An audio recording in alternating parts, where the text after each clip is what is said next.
Esto es Lilith en CDN. Buenas noches amigas y amigos, bienvenidos a este su espacio, Lilith en CDN, la casa de todos. Este es un día en que siempre queremos iniciar con buena energía, con buena vibra, pero no podemos dejar de solidarizarnos con este incidente tan terrible que tuvo lugar ayer, la explosión en Poliplas, las familias, los heridos, los muertos, la verdad, las pérdidas y también las controversias desde el punto de vista de la responsabilidad social. Esperamos que Dios dé luz a este caso, que todas las cosas puedan resolverse. Las pérdidas humanas son inevitables y no son reponibles. O sea, el dolor que siente alguien, un familiar que ha perdido un ser querido y en estas circunstancias es algo muy duro de manejar. Pero bueno, la esperanza siempre es el último recurso y tenemos que adherirnos a él con alma, corazón y espíritu. Así es que nuestra solidaridad y esperamos que, bueno, siga saliendo a la luz todo lo que se necesite y que sea la mejor solución posible para todos los involucrados. Vamos a empezar ahora con otro tema también importante y contundente. Hablamos del pacto migratorio. En este caso hemos titulado nosotros el pacto de migración que no se firmó porque nosotros no firmamos, que se sepa. Y aquí por eso tengo una tremenda compañía. Me acompaña a mi izquierda el economontro, que ya es de nosotros, Rafael Espinal, quien es coordinador de la Escuela de Economía de INTEC y también, bueno, un economista de larga data, asesor de muchas personas y empresas. Y aquí a mi derecha, José Antonio Logroño Morales, abogado, experto en estos temas, con un doctorado. Bueno, la verdad que otra joya, que muchísimas gracias, bienvenido. Gracias. Entonces el tema está dado. Yo soy una simple mortal y desconocedora. Le voy a dar la palabra inicial, Rafael, si te parece, a José Antonio, que es un invitado, porque ya usted es de la casa. Ya yo soy y queremos de verdad, José Antonio, conocer un poquito tu perspectiva, porque queremos saber primero, en lenguaje llano y comunicarnos de manera bien fácil, ¿de qué se trata este pacto migratorio? Porque lo conocimos a destiempo, o sea, cuando supimos que no íbamos a firmar, ni bien sabíamos que existía gestión de pacto a nivel mundial. Sí. El germen inicial del pacto surge de las naciones industrializadas que están viendo su población disminuir. Entonces las Naciones Unidas ha pretendido reemplazar esas poblaciones que están disminuyendo con grandes migraciones. Entonces cada país tiene diferentes legislaciones. Entonces las Naciones Unidas han pretendido crear un instrumento legal donde pueda armonizar todas las legislaciones locales, teniendo una práctica común de cómo enfrentar esas migraciones. Pero a algunos países les sobra gente, por llamarlo de alguna manera. Correcto. A otros les falta, pues vamos a organizarnos para que a los que les sobre mande esa gente a aquellos países que les falta. Sí, pero solamente están viendo el traslado de A y B. Nadie ha visto los efectos que causan esas migraciones masivas a esos países, personas con niveles de educación diferentes, claro, niveles de salud diferentes, costumbres diferentes, idiomas diferentes, que realmente hacen un shock cuando llegan a esas sociedades. No, y los países ricos, perdona la interrupción, José Antonio, pueden recibir migraciones porque tienen los recursos para eso. Tenemos países muy ricos que están viendo su población disminuir y pueden necesitar nuevos recursos y hasta si tienen que educarlo, tienen los recursos para hacerlo. Japón es un ejemplo notable, Alemania y Francia. Exacto. Sin embargo, hay otros países que, como yo decía en otros momentos, bueno, el martes conversábamos un poquito de esto con Estela León, que es relacionista pública, y señalábamos que si yo tengo un hogar de 3 hijos que ni bien puedo yo mantener, ¿cómo voy a adoptar 5 más? Matemática no es un asunto de que uno no tenga un buen corazón, que uno no sea un buen samaritano, que uno no sienta el colectivo, porque claro que hay una responsabilidad sobre eso y también un alma colectiva, pero necesitamos ser responsables y aterrizados a la realidad que nos toca vivir. Con nuestra gente primero. Yo solamente puedo mantener lo que puedo mantener, no puedo asumir más de lo que puedo.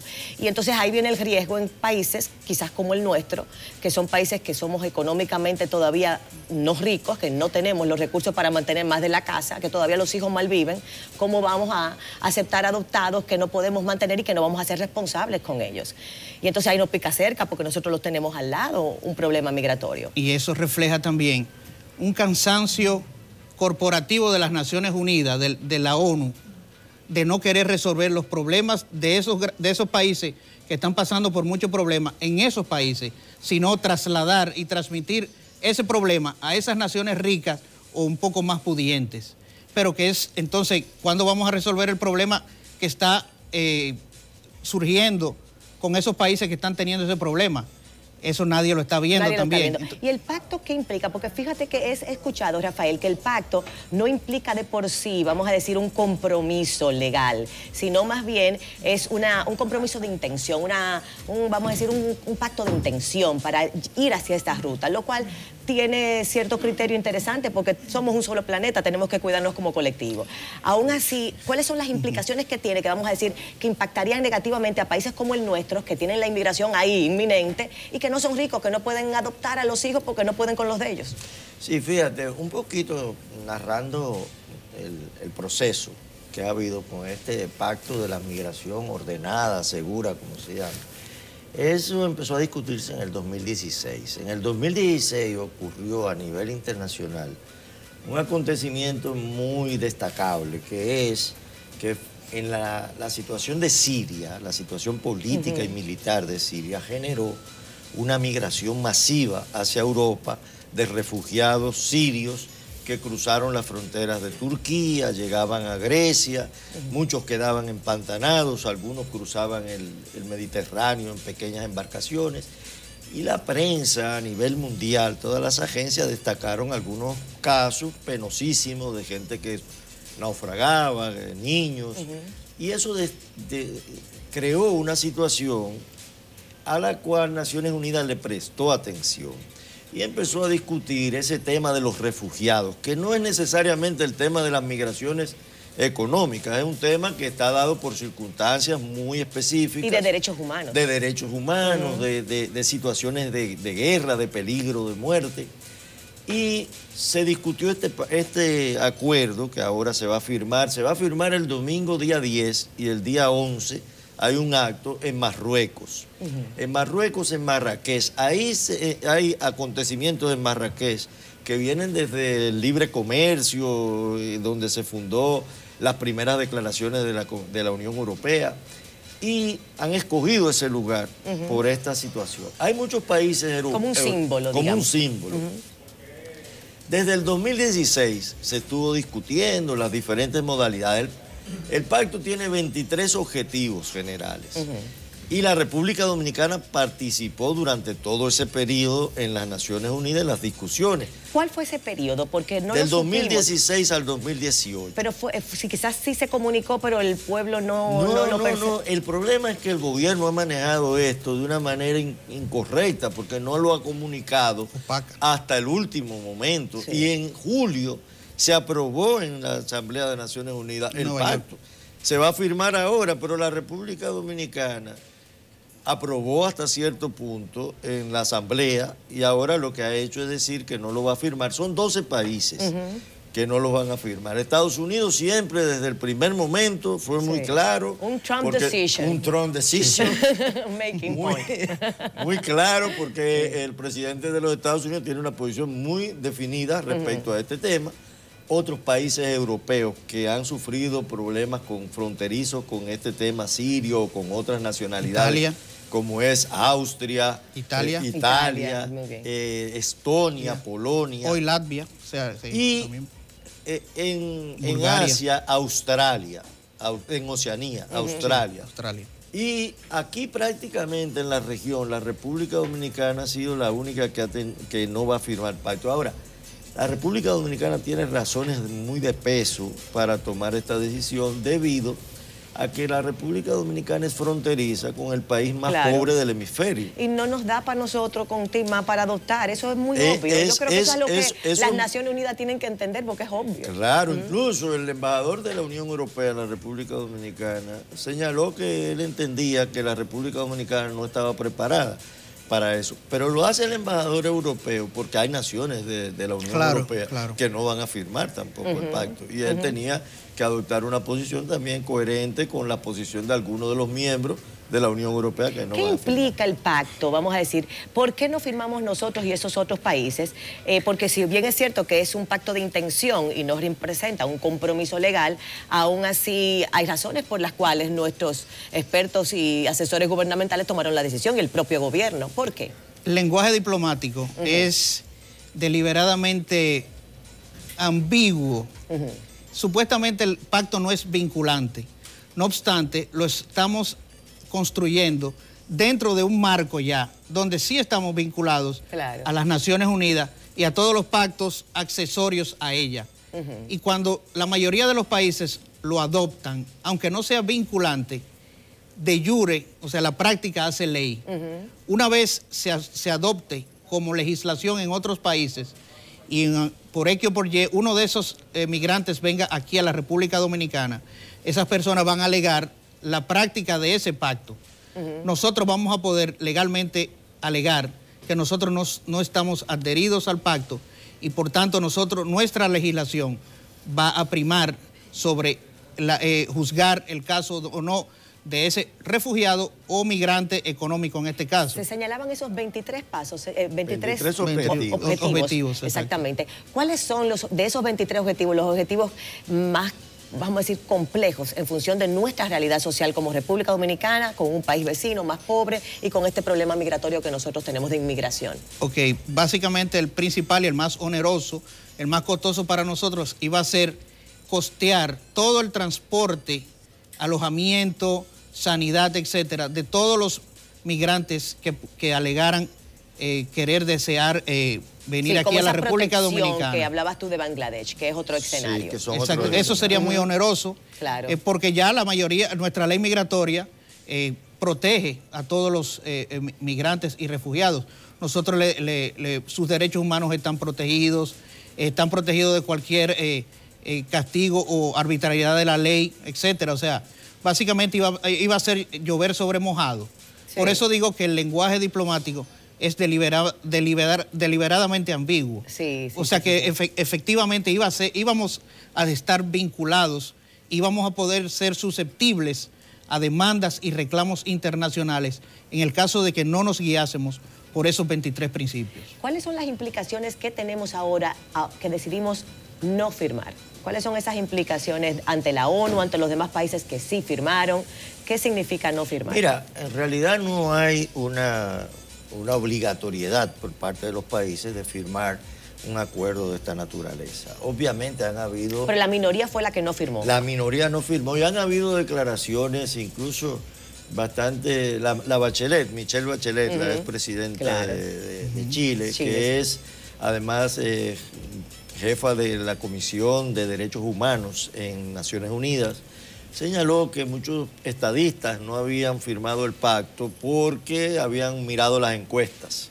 Y eso es cierto, o sea, hay aquí en el país, incluso te voy a decir una cosa curiosa, aquí en el país había una oposición muy grande de gente que ni sabía de qué estaba hablando. Sí, porque somos famosos por eso. Sino porque entendía que este pacto iba a significar un alto riesgo para la República Dominicana. El riesgo que nosotros tenemos es el siguiente. A nosotros de estar muy cercano a Haití porque somos fronteras. Haití es una nación con un estado fallido, una nación muy vulnerable, muy pobre, donde acontecimientos políticos o incluso de naturaleza, de la propia naturaleza, es decir, acontecimientos como el terremoto, como por ejemplo una guerra civil, un huracán, pueden generar situaciones que en este pacto obligarían a la República Dominicana a acoger a una cantidad indeterminada de ciudadanos, por ejemplo, en el caso concreto de Haití, que la República Dominicana no está en condiciones. Sí, porque, oye, una cosa, si se repartiera de manera equitativa, los pobres haitianos, que de verdad es un pueblo de verdad en una situación muy dramática, que necesita apoyo, pudieran emigrar a Japón, y allá en Japón se pudieran invertir los recursos para ayudar a estas personas a evolucionar, a educarse, bueno, pues la cosa sería fantástica. Pero un cojo ayudando a otro cojo... O el caso, por ejemplo, de los venezolanos. En Venezuela hay una situación ahora que cualquier venezolano podría alegar razones humanitarias. Por falta de comida, por la situación política y económica de Venezuela, y la República Dominicana casi se vería obligada a darle casas de acogida mantenerlos en el país Sí, durante ese periodo. Entonces es complejo es para ambiguo, un país. como dice. Sí. Para un país como el nuestro. Vamos a una pausa, pero volvemos de inmediato con más de este segmento tan importante. En el próximo bloque, atiéndalo bien, vamos a identificar entonces este letargo, vamos a llamarlo así, este retraso en nosotros, el pueblo, no saber del pacto, qué implicaciones ha tenido y sobre todo también a conocer todos cómo podemos aprender más de este pacto y defender nuestra soberanía sin faltar a los derechos humanos. Una línea fina de Pizarro que también, por razones éticas y también de alma, tenemos que pensar y respetar.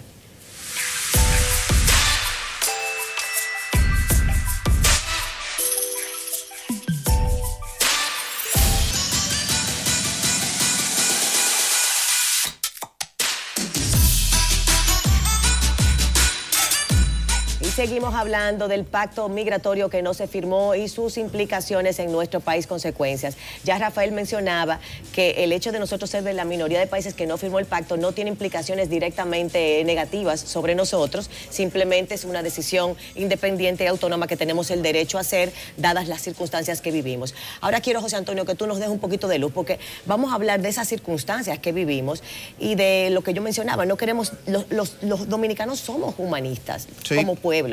Cuando el terremoto haitiano, los dominicanos, tanto a nivel público como a nivel privado, se desbordaron en ayudar al vecino pueblo. Nos vimos reflejados en esa piel, tuvimos esa empatía, pero no podemos cargar con una economía cuando nosotros mismos no tenemos una economía todavía estable y con una repartición y una distribución correcta. Habemos muchos pobres en República Dominicana y una clase media muy agobiada.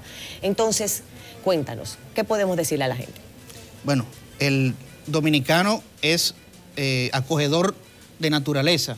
Sin embargo, en un bote salvavidas que caben 50 personas, querer meter 50 más, se van a ahogar los 50 que van original en el bote y los otros también. O sea, tenemos que tener límites lógicos y racionales a la humanidad también.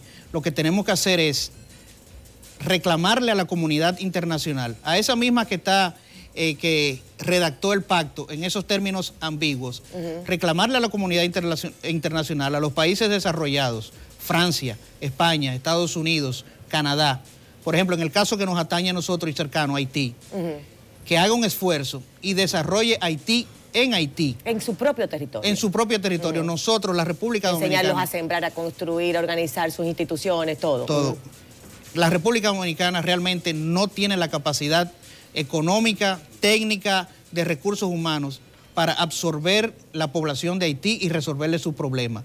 Haití tiene que resolver sus problemas en Haití. Eso es, quien discuta eso realmente está fuera de órbita, digamos. Sí, tenemos de hecho ni siquiera el número exacto de haitianos viviendo en el país y de hecho también tenemos una cantidad de haitianos que ya son dominicanos y yo los asumo como tal, reconocidos, es un movimiento a respetar. Yo he tenido la oportunidad de recibir incluso a nivel de programas televisivos como Enfoque Matinal en una ocasión a esta joven de reconocidos que tenía un español perfecto, que nació aquí, que creció aquí, que se siente dominicana y que no tenía en ese momento, por el tema de la documentación, no tenía una identidad. Y la sentí dominicana. No es un asunto de color de piel, porque habemos dominicanos morenos, igualitos que los haitianos. Es un asunto de educación. Esta joven se educó aquí, tenía un espíritu dominicano. Pero el haitiano, tú lo señalabas al principio, José Antonio, culturalmente, el haitiano de Haití culturalmente no tiene la misma educación del dominicano, ni siquiera compartimos la lengua, ni tenemos tampoco los mismos orígenes, ni los mismos hábitos. Entonces, es un choque cultural, indudablemente, aparte de económico. Siendo algo tan trascendental, ¿por qué nos enteramos tan a destiempo de esto que se estaba cociendo hace tantos meses? Como tú señalabas, de tantos años, desde el 2016, mencionabas tú. Sí, desde el 2016. Yo pienso que el gobierno ha tenido una mala política de comunicación con este tema y dejó que el tema hasta cierto punto se fuera de las manos de lo que es una información correcta. Incluso los propios programas nuestros estallaron en los últimos 7 días, pero no había una información. El pacto, no todo lo del pacto es malo. Ahí hay aspectos, declaraciones muy claras sobre derechos humanos, por ejemplo, lo que es el tráfico de personas, el tráfico de blancas, lo que es el control de la prostitución, el maltrato a aquellos refugiados realmente que por razones humanitarias huyen de determinadas circunstancias. todo lo que es, por ejemplo, estos coyotes que actúan en las fronteras con México y que hacen ese tráfico de personas, todo eso es condenado y es condenable. Sí. El problema de las migraciones tampoco es malo. Los dominicanos somos un ejemplo de migración hacia Europa, hacia Nueva York. Y la historia de la humanidad Sí. es una historia de migraciones. Claro. Toda América se construyó a partir de migraciones italianas, alemanas, africanas. Es decir, las migraciones no son malas, ni siquiera la haitiana es una migración, digamos, mala. Lo que es mala es que no sea controlada. La economía dominicana, perdón la interrupción, se sustenta en los haitianos, nuestra construcción, corte de claro, calle, cantidad hay una serie de de actividades que necesitan de la migración, no de la haitiana, sino de migración incluso. Ahora los chamos también. En Estados Unidos captan no solamente la gente que va a hacer trabajo de bajo nivel de productividad, sino incluso cerebros. Ha sido los Estados Unidos un ejemplo de captación de cerebros que lo adoptan Pero así prácticamente. sí es bueno, es adoptar un hijo genio que te va a hacer más rico, es una maravilla, eso es la loto ya En el caso dominicano, el problema es que la condición económica nuestra es una condición donde hay una población realmente vulnerable, pobre, que el costo de una migración que necesita apoyo es un costo fiscal importante para el Estado dominicano en salud, en educación, en una cantidad de recursos que hay que gastar. Absolutamente. Yo respetuosamente difiero del mito o de la narrativa de que la migración haitiana necesariamente sustenta la economía dominicana. Yo creo que baja los salarios. Usted como economista puede corroborar ese efecto.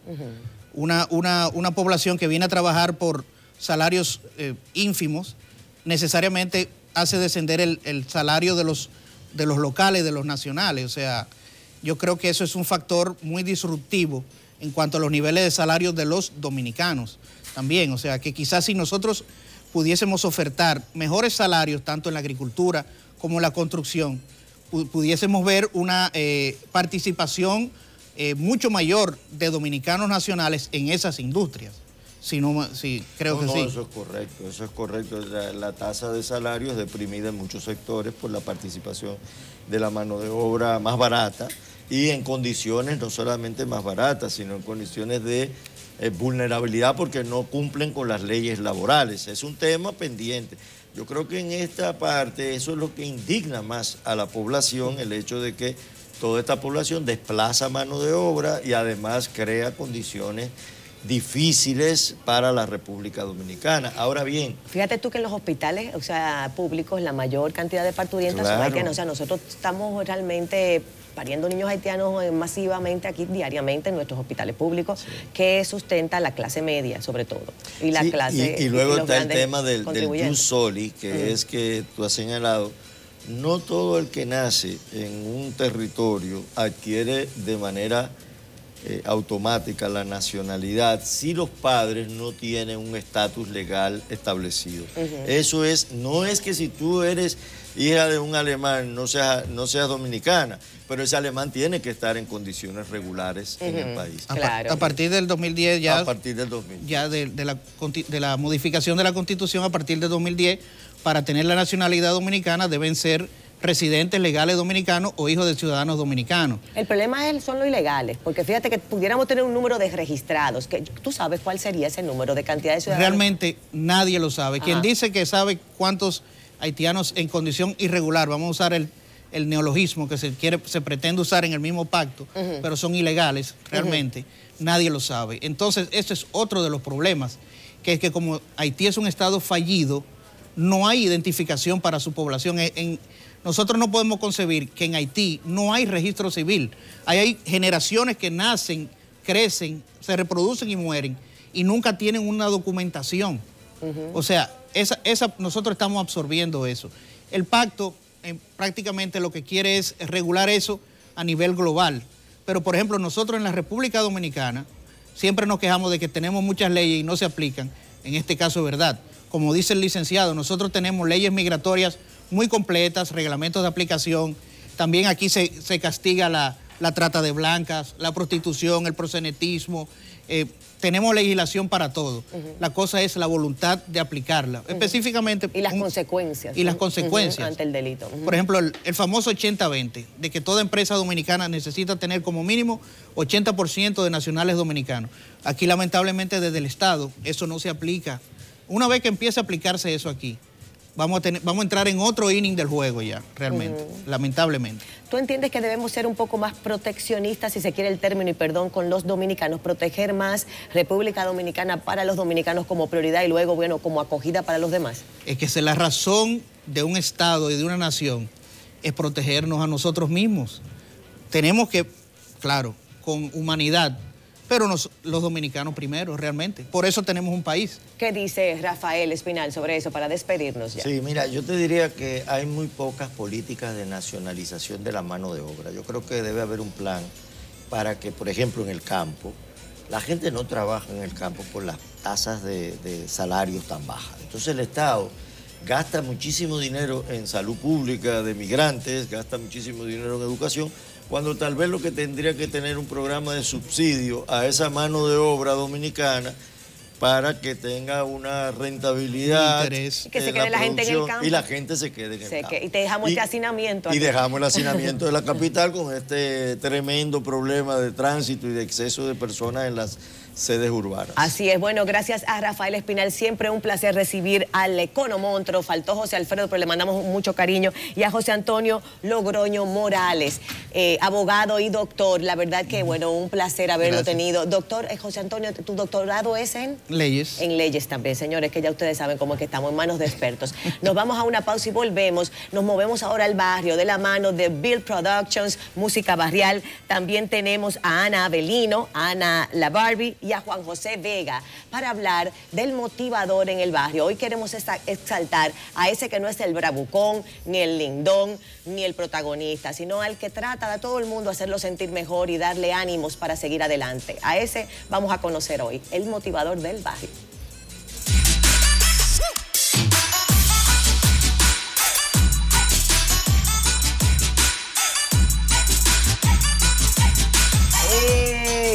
Y nos movimos al barrio. Qué bueno que recibimos aquí de nuevo, que tenía unos días que no lo veía, Bill Productions. A su lado tenemos a Ana Avelino, Ana la Barbie, que ya yo le dije a Ana que ella es toda una Barbie, es verdad. Y aquí tenemos también a Juan José Vega, Vega Oficial, para ti. Vega para ti.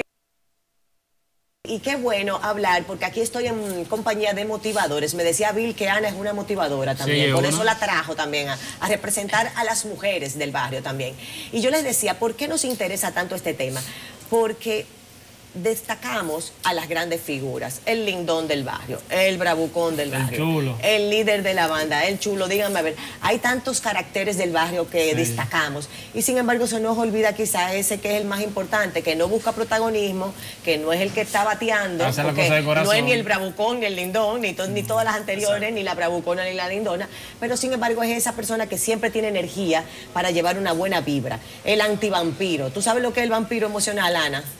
Bueno, para mí un vampiro emocional viene siendo una de esas personas como que se atribuyen hasta sus propios éxitos y le molesta el de los demás. Exacto, y te drenan la energía, sí, o sea, te dan unos bajones. Pues entonces sí, el motivador viene siendo el anti-vampiro, es el que te da energía, te dice, sí, tú vas a echar para adelante. Ana, tú tienes talento, sigue adelante. Y son muy pocas personas las que dan a resaltar eso. Exacto. No todo el mundo se enorgullece de los buenos frutos que da cada persona. Hay muchas personas que les gustaría verte en tal situación en la que ellos están. Exacto, porque en lugar de alegrarse de tus éxitos dentro del barrio, quizás te envidian tus éxitos o se sienten, ella no se los merece, pudiera haber sido yo. No sé, hay una serie de elementos que crean el vampiro emocional que son muy comunes, los vampiros, ustedes lo saben. Sí. Y además que se sepa que el vampiro no es una persona, es una entidad, se le monta a cualquiera. ¿Okay? Sí. Anda suelto y se le monta, ella lo sabe. Pero queremos hoy resaltar el antivampiro, que es el motivador, y son pocos, y queremos como empezar a identificar quiénes son. Primero, ¿hay motivadores jóvenes en el barrio, pregunto yo, o son más las doñitas? ¿O quién es el motivador? ¿Quiénes son esas figuras? Yo digo que el motivador es el que menos tiene, que está hablando detrás de cámara, que es una persona que si te ve down, sentado, triste, va y trata de, sin él tener, trata de alegrarte, decirte, pero tú tienes talento para esto, tú puedes seguir, ¿no? Porque no tengo forma de cómo buscar trabajo. Pero si el currículum, ven, vamos a hacerlo, venga, yo uso internet, siempre busca la forma de ayudar por al más otro. negativo Es muy que tú estás, servicial. y es el que menos tiene, cuando ni trabajo tiene, pero te motiva. ¿Y por qué será que si es tan motivador y ayuda a tanta gente el que menos tiene, Bill? Explícame eso. Esa respuesta yo creo que me la dé Juan, que el día que tiene la respuesta. Vamos a para ver, eso. ¿qué dice Juan José de eso? Lo que pasa es que se dice que el que da el consejo da el peso, ¿no?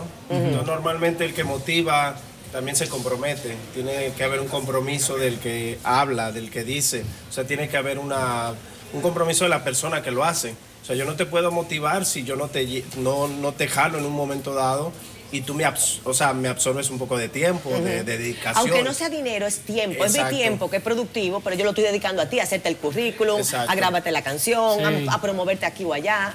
A decirte lo que más o menos el lineamiento, no solamente es dar una palmada. consejos. Los consejos, darte un lineamiento, porque también el motivador tiene que haberlo vivido, tiene que haberlo sentido, porque si no también cómo lo motiva. O sea, a veces hay una palabra de aliento que es alguien que porque te quiere te dice echa para adelante, pero el motivador que puede lograr tener influencia sobre ti es alguien que logró algo en ese momento también, en un caso parecido al tuyo. En un pasado. En un pasado. Como en una especie de situación. mentor, o sea, como él ya logró eso, Exactamente. quiere acompañarte. O sea, que puede ser alguien mayor, entonces, que ya ha tenido más experiencia. No necesariamente. No necesariamente. Porque puede ser un joven que Puede ya ser también también lo vivió. alguna persona que haya pasado por la misma situación que tú estás también, se identifica. Sí, por ejemplo, en la industria de la música, tú que has estado en esa industria y eres Cuando yo veo a un promotor. joven que está subiendo, yo sé más o menos hasta dónde puede llegar y qué puede hacer y qué no puede hacer. Y yo le digo, bueno, si tú haces esto, te puede salir aquello, puedes trabajar de tal manera, tal manera, tal manera, y en un futuro tú vas a ver esto. Y gracias a Dios, la mayoría que le he dicho eso, han llegado a su... Ana, cuéntame de tu experiencia. ¿Tú has tenido gente que te haya motivado en el barrio? Bueno, claro que sí. Una de las personas que más motiva allá en mi barrio, no solo a mí, es mi abuelo, Salvador Avelino, que nos tiene que estar viendo. Desde ¡Ey, este los abuelos son! ¡Ay, Abelino! Bueno, ¿de dónde eres tú, Ana? Yo soy de Villa Duarte. Villa Duarte, excelente. Claro, un barrio donde son pocas las personas que salen adelante. Y bueno, destacando una persona motivadora, a mi abuelo lo puedo llamar como un líder motivador, que es una persona que se afana y entiende que toda persona es valiosa Claro. y que puede lograr sus éxitos. A él siempre tú lo ves afanándose el día a día de las personas que lo rodean. Y a algunas personas que son ignorantes lo tomarían a mal, porque el ignorante es así. El sabio lo coge como un buen consejo, pero el ignorante Sí, te no acaba. tolera la crítica. No Ajá. tolera la crítica. Pues bien, a él sí lo pondrían como el jefe de una junta de vecinos, el barrio fuera el mejor. Porque él tiene un negocio, él tiene un colmado. Él siempre dice, no, que la gente es mala, que no le voy a fiar, pero él tiene un tan buen corazón que él se le olvida el rato y cuando ve la necesidad de la persona, él agarra y cede y vuelve a hacer lo mismo y hasta le regala la cosa. Por eso es que pobre, mírala ahí la respuesta. Exacto. Porque el motivador lo da todo. Lo con da tal de todo, ayudar sí. al otro. Eso es como ya una forma de ser de uno. Sí. Ya. Yo soy una persona motivadora, yo agarro cualquier ayuda y a veces hasta me siento mal cuando Como veo que son esa persona yo ayudé. desprendidos. A veces me siento mal cuando veo que esa persona que yo ayudé, veo que cuando necesito algo como que nunca está ahí para mí. Siempre Claro. sucede eso. Sí, Por eso- eso la persona eso- motivadora nunca tiene nada. Mi abuelo, gracias a Dios, tiene su casa y vaina, pero no. Sí, nunca yo te tiene entiendo. nada. Entonces, cuando uno ve eso, uno se cuestiona y uno dice, cuidado si no hay que ser tan bueno, porque entonces el que está yéndole bien Como es el quiere que está en malo. sí. Como quiere Pero malo. hay algo que nos mueve a ayudarnos de alguna manera, que es un poco más fuerte que uno, es como un sentido de misión. No es que tu abuelo nació así, probablemente a ti te toque hacerlo de manera igual, porque te tocan los genes, el ADN, como Así Dios. se prepara. Claro que sí. Así que ya tú sabes que vas a estar ayudando a alguien. El motivador, si lo vamos a definir, ya vimos que hay un abuelo motivador, que puede ser una persona joven como Bill, que es un motivador de muchos muchachos, te felicito por eso, Gracias. como el propio Juan José, que también ha dado mucho mentoring a gente que ha querido cantar y lo ha... Y en la los escuela, ha- en los, y en la en los escuela. cursos, normalmente yo doy un curso en el ITLA, por ejemplo, o en alguna institución, y no solamente los motivo a que hagan lo que quieren, sino a cosas personales, porque es un mentor, al final yo estoy enfrente de ellos y tengo que hacerles saber lo que pueden lograr. O sea, Claro. no solamente la clase temática, sino tengo que decirles y ver el potencial de cada uno, porque uno a veces va a una escuela y se desmotiva, nada más por el hecho de trasladarse, de que no tiene para el pasaje, de que no tiene para estar ahí. Imagínate a alguien que quiere cantar. Hay cuántas personas que quieren cantar y por el hecho de que sienten que no tienen voz, que les dijeron en algún momento El tú no lo apoyo. vas a poder hacer, a ti no te queda. Entonces, cuando llegan a mi clase, yo lo primero que tengo que es levantarlos. O sea, no puedo yo Claro. decirles, tú no puedes. Al contrario, dale para adelante y tú solito te vas a poner tu límite, ¿no? Claro, y ahí se van descubriendo los grandes talentos, porque a veces, fíjense ustedes que a Einstein lo mandaron de la escuela a la casa diciendo que ese muchacho no está en esto, y fíjense quién es Einstein, quién, como dicen aquí en el dominicano, debajo de cualquier yagua vieja sale tremendo alacrán. Bueno, el presidente de México ahora, perdón, él estaba y le decían que no, y mira, ya es presidente de México. Ya lo sabe. Recientemente también, O sea, Nicky Jam tiró una serie, Ajá. que la pueden ver, muy buena. Sí, está en Netflix, ¿no? ¿Verdad? Muy, Sí. muy motivadora, igual que eso.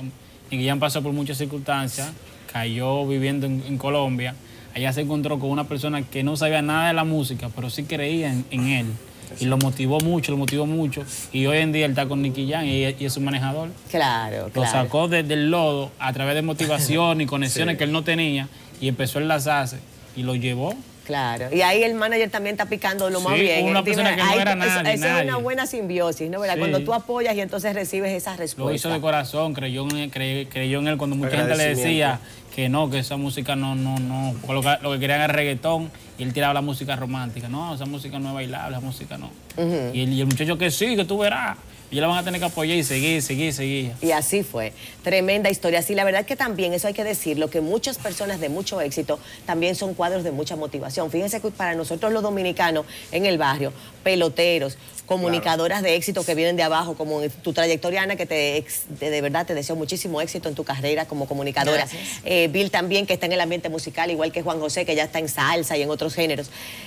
Somos todos capaces de motivar a los demás cuando tenemos un ejemplo de vida saludable y cuando somos capaces de desprender un poquito del ego y de la envidia y disfrutar el talento del otro. Porque al final, el que goza con el talento ajeno o con la bienaventuranza ajena goza doble.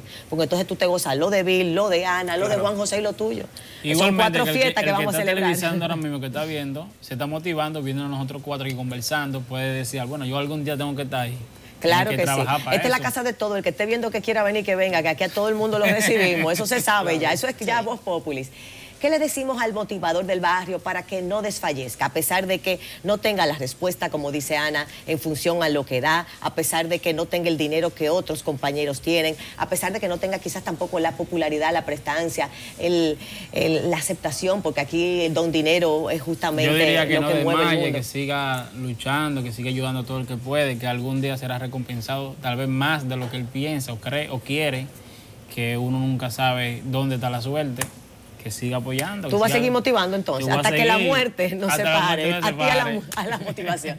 ¿Qué dice Ana de eso? Bueno, mira, tú has anulado la envidia de tu vida en un mundo tan competitivo como el de la comunicación y ustedes muchachos jóvenes. Bueno, gracias a Dios yo he visitado varios medios de comunicación e incluso algunos no he querido entrar porque noto de una vez en las personas como envidia y yo no tengo esa forma. Bueno, hablando y tú sabes que otra cosa que no tiene el motivador, perdona la interrupción, es prejuicio.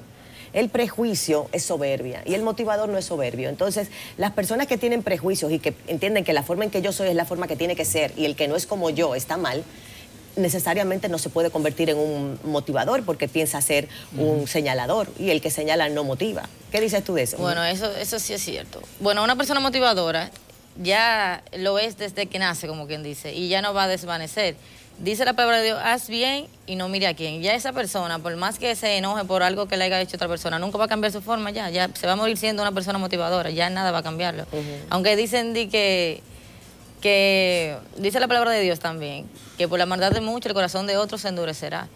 Pero se endurecerá en algunas cosas, pero en fin, lo bueno prevalece siempre. Claro, el mal se consume en su esencia y el bien obviamente se expande. Esa es una frase mantra. Cuéntame, Juan José, para cerrar, ¿qué dices tú? Bueno, yo lo que les recomiendo es también leer mucho, o sea, hay un libro que se llama Los 4 Acuerdos, que es un libro precisamente que habla de no esperar, cuando tú estás en esa expectativa de estar esperando ciertas cosas de las personas o de la gente, pues te haces daño. Al final el dar es dar y ya, olvídate. El primer motivador que hizo eso fue nuestro Jesús, o sea que vino a motivar, vino a decir, vino a dar. Y entonces si tú de verdad lo tienes como dice Ana, lo traes de esencia, no puedes quitártelo, pues tu primer motivación es Dios. Entonces ante eso pues creo que nada más sigue sus pasos, porque al final la divinidad te va a dar. Y mira, nos la vamos a pasar bien como ahora. Así mismo, y a veces lo que uno recibe no tiene que ser material, y se goza más. Yo siempre lo he dicho que en el barrio se goza más que en cualquier restaurante. Alegría. Sí, ya alegría. lo sabe, la alegría está en el alma y no se compra con dinero. Bueno, muchísimas gracias a esta salita hermosa. Nos trasladamos para exaltar a todos esos motivadores del barrio, arriba, arriba, arriba, que no se trata de envidiar, que no se trata de codiciar, que no se trata tampoco de juzgar o señalar o de sentirse uno más papita que el papa, sino de comprendernos, motivarnos y exaltar el valor y el talento donde quiera que lo veamos. Muchas gracias a Bill Productions, Música Barrial, la bendición a de Dios. Ana, amén, a Ana Avelino, Ana la Barbie, que es toda una Barbie, bienvenida, gracias, y a Juan José Vega, ya lo saben. Nos vamos a una pausa y regresamos con Astrid Encarnación, nuestra coach, y va a hablar, señores, de un tema buenísimo, el ego. A propósito de que ya hablamos del motivador, pues ahora vamos a ver la otra parte de la moneda. El ego que ella dijo, y me encantó cómo lo bautizó, el inútil ego, Lili, el inútil ego, y así es. Vamos a una pausa y volvemos.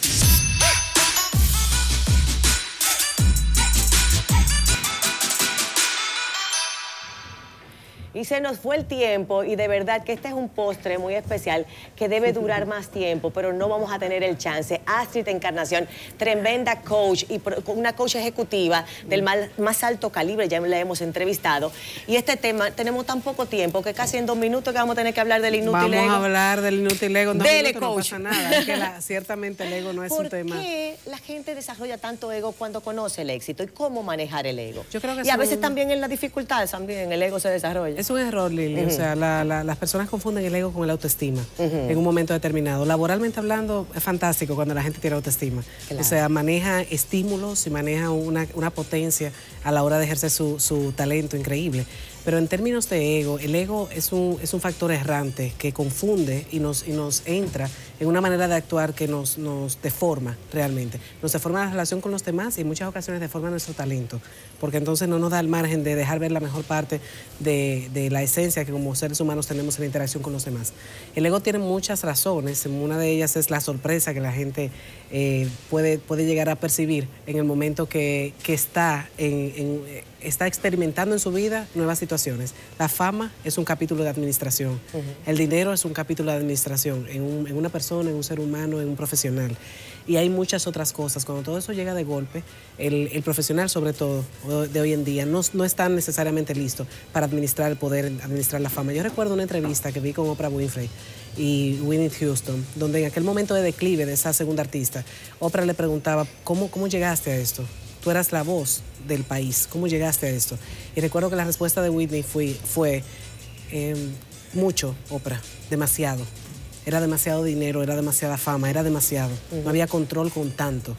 Entonces, la administración de la fama en un momento determinado, la administración de todo eso bueno que también trae la prosperidad y el crecimiento, es lo que deforma en muchas ocasiones la esencia. Y ahí caemos entonces en conductas que son equivocadas, que yo no voy a describir, yo no soy psicóloga, ni no quiero nunca entrar en esos planos, ni lo pretendo, pero noto hoy en día como muchas carreras no se alinean y como muchos profesionales pierden la esencia de su liderazgo y de su capacidad de conducir a la gente de manera humanizada y de empatizar, de conectar. Se vuelven soberbios. Sí, suben demasiado el listón, se creen la película.